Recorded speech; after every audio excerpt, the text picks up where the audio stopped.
Muchas gracias a todos. Hace un año estaba en esta misma tribuna compartiendo con vosotros las mismas preocupaciones y recibiendo también los mismos desprecios de quienes nos daban por derrotados. Ahora nos toca sonreír porque ese desprecio de quienes se creían todopoderosos e intocables se está convirtiendo en rabia. Rabian porque el mundo ya es distinto. Ya es más parecido a como lo soñábamos hace solo un año. Ya está en retroceso ese plan de miseria y de wokismo que pretendían imponernos. Ya se ha demostrado que el futuro no está escrito. Se ha demostrado que ese futuro puede ser esperanzador y luminoso y que solo hacían falta gobernantes valientes, gobernantes capaces de escuchar a sus pueblos y capaces de cumplir sus promesas. Gracias por permitirme estar de nuevo a vuestro lado para decir esencialmente lo mismo, pero para hacerlo con muchísima más esperanza. Quisiera utilizar esta intervención para responder como español y como europeo al discurso de la semana pasada del vicepresidente Vance en Múnich. Y quiero hacerlo para darle una respuesta firme y contundente. Y la primera palabra de esa respuesta debería ser gracias. Simplemente gracias. Gracias porque Europa necesitaba oír ese discurso y sus líderes necesitaban oír esas verdades, las mismas que ellos tratan de silenciar y de manipular cuando las decimos nosotros. Gracias, vicepresidente Vance, porque ya no pueden seguir despreciando y ocultando la realidad. Pero sobre todo porque todo lo que se dijo en Múnich es verdad. Es verdad que enfrentamos una crisis democrática grave. Es verdad que las oligarquías, que no ha votado nadie en Europa, se dedican a tomar decisiones muy perjudiciales para nuestros pueblos sin preguntar nunca a nuestros pueblos. Es verdad que la inmigración masiva promovida por esos mismos oligarcas está destruyendo la convivencia, los servicios públicos y la propia identidad de nuestros pueblos.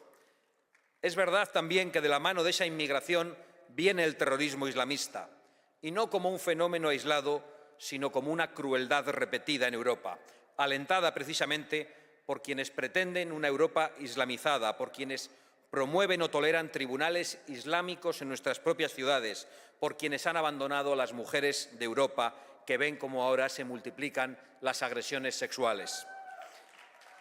Es verdad también que una mezcla de pacifismo malentendido, de egoísmo, de suicidio y de sumisión, con esa mezcla, los europeos han visto cómo los oligarcas han dejado indefensa a Europa, inseguras sus calles, derruidas sus fronteras e insuficientes sus recursos. Y es verdad, y en eso consiste la crisis democrática, que se roba a los ciudadanos la capacidad de elegir sobre todas esas cuestiones y al mismo tiempo se les roba el dinero de sus bolsillos para pagar todo ese disparate. Esas verdades ya dibujan un escenario muy grave en nuestro continente. Pero hay algo aún más importante. Es verdad que en Europa se está persiguiendo la libertad. En Europa hoy pretenden que todas esas verdades no se puedan denunciar y, por lo tanto, no se puedan remediar los problemas.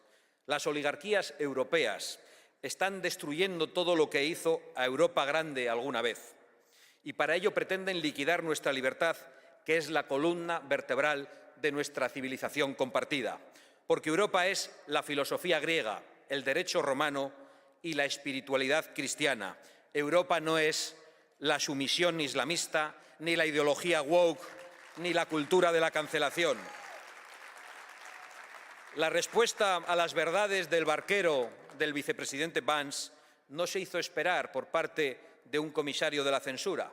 El vicepresidente Vance vino a Europa a decir que Europa ya no acepta la libertad de expresión y la respuesta de un ministro socialista alemán fue: el discurso de Vance es inaceptable.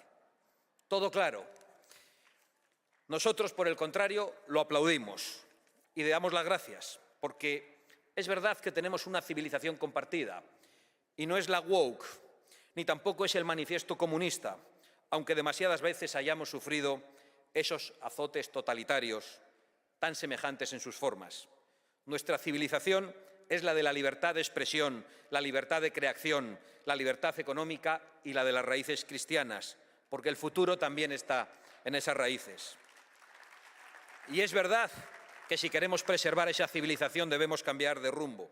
Algunos llevamos mucho tiempo exigiéndolo y algunas naciones ya lo están consiguiendo con grandes resultados electorales.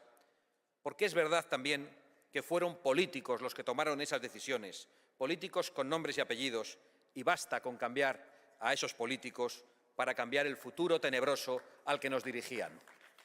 Son esos políticos que ahora están rabiosos los que se empeñan en señalar al presidente Trump como enemigo de Europa porque pone los intereses de los estadounidenses en primer lugar. Esa acusación es algo que solo se le puede ocurrir a quienes han puesto los intereses de sus ciudadanos en el último lugar. Son esos políticos los que ahora pretenden llevarnos al conflicto masivo porque no se atreven a reconocer sus errores. Son esos políticos los que han impuesto a Europa las verdaderas cargas a nuestra economía. No son los aranceles anunciados por Estados Unidos, que ojalá no lleguen.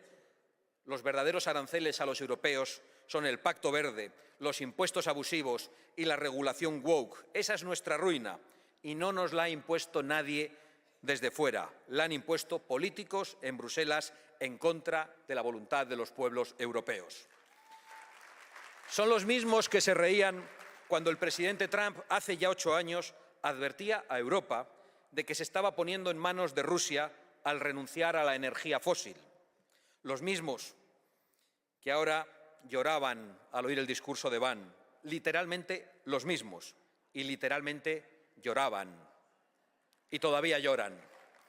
Pero no lloran por los muertos en Ucrania, a la que han utilizado y a la que han engañado, ni lloran por los muertos durante la pandemia, cuyo origen también censuraron.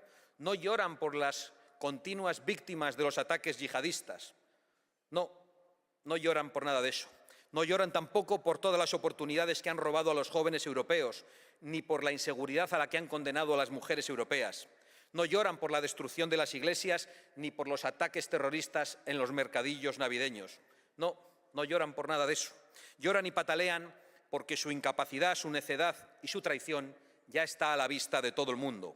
Lloraban y todavía lloran porque su negocio, que no es otro que el de enriquecerse vendiendo a Europa, ha llegado a su fin.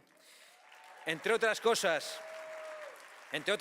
porque la administración Biden, que les llenaba las carteras, se ha terminado. Y con ella se han terminado los millones de dólares que ellos repartían para esparcir sus políticas y sus ideologías absolutamente nefastas. Lloran también porque su tiempo ha terminado. No podemos por ello sentir la más mínima compasión por esas lágrimas de quienes han sido fuertes hasta la crueldad con los débiles y ahora lloriquean ante los argumentos fuertes y verdaderos. Pero tengamos cuidado, al igual que Sánchez en España, los burócratas de Bruselas van a aferrarse a sus sillones con desesperación, quizá porque saben que cuando no se sienten allí tendrán que sentarse en un banquillo delante de un juez. Ahora pretenden llevarnos a la guerra total, los mismos que han dejado a Europa indefensa, destruyendo su industria y su capacidad de generar energía, los mismos que le dieron a Rusia la posibilidad de invadir Ucrania, los mismos que facilitaron la agresión de Putin, condenándonos a la dependencia energética. Ahora el presidente del Gobierno de mi país, Pedro Sánchez, viaja a Kiev, a Ucrania, pero no lo va a hacer para decir a los ucranianos que las bombas que lanza Rusia las paga él mismo. Sí, las paga Sánchez, que le compra a Rusia el doble de gas del que le compraba antes de la guerra. Y con ese dinero que han dado los populares y los socialistas europeos, han financiado también la guerra a Putin. Y, por lo tanto, hay que deshacerse de esos Napoleones de salón que solo saben provocar guerras, cuyas consecuencias siempre las pagan otros, tanto en términos económicos como en términos materiales. Europa necesita que se vayan esos Napoleones para tener ejércitos fuertes, fronteras inviolables y una industria de defensa. Necesitamos todo eso. Hemos visto precisamente en Israel cuál es la verdadera amenaza que enfrentamos y hemos visto también que solo la firme voluntad de Israel para existir le está permitiendo ganar una guerra que no comenzaron ellos. Europa necesita defenderse de los planes de quienes llevan el terror a nuestras calles y de quienes empujan esos planes. Tiene que defenderse de esas oligarquías disfrazadas o de esos oligarcas disfrazados de filántropos como Soros, porque hace 9 años ese enemigo de nuestra civilización dijo que la Unión Europea debería recibir 1 millón de inmigrantes al año. 9 años después, la Unión Europea ha recibido 9 millones de inmigrantes.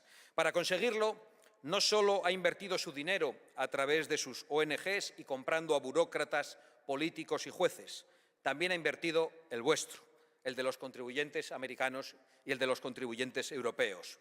Creo que es un caso único en la historia en la que a los pueblos se les obliga a pagar de su propio bolsillo la invasión que el propio pueblo padece. Se quejan ahora de Elon Musk porque procura la libertad en las redes sociales y porque tiene la valentía y el derecho de expresar sus opiniones. La realidad es que se quejan porque no quieren que se sepa que ellos han estado a sueldo de Soros y a sueldo de la administración Biden. Solo un último dato de mi país. La primera persona que visitó al corrupto presidente de España, Pedro Sánchez, fue precisamente George Soros, en el Palacio de la Moncloa. Dato publicado y nunca negado por el Gobierno. Sin embargo, nunca han tenido un problema con las injerencias hasta ahora. Son muchas las verdades que el vicepresidente Vance dijo en Múnich y tenemos que empezar a enfrentarlas desde el principio, desde lo más básico. Debemos reconquistar antes que nada las libertades que nos han arrebatado, reconquistar la libertad de expresión, reconquistar la libertad económica, reconquistar la libertad para nuestra industria y para nuestro campo, reconquistar nuestra capacidad para producir energía. Debemos reconquistar también nuestras fronteras, nuestra identidad y la seguridad perdida en nuestras calles. Debemos reconquistar la democracia para todos los ciudadanos y debemos reconquistar la soberanía de las naciones. Y que estén seguros de que vamos a hacerlo, pese a quien pese y cueste lo que cueste. Vamos a reconquistar nuestro futuro. La época de las tinieblas está llegando a su fin. Estamos dejando atrás una de las etapas más oscuras del mundo libre. Sonriamos y sigamos luchando, luchando y luchando. Muchas gracias.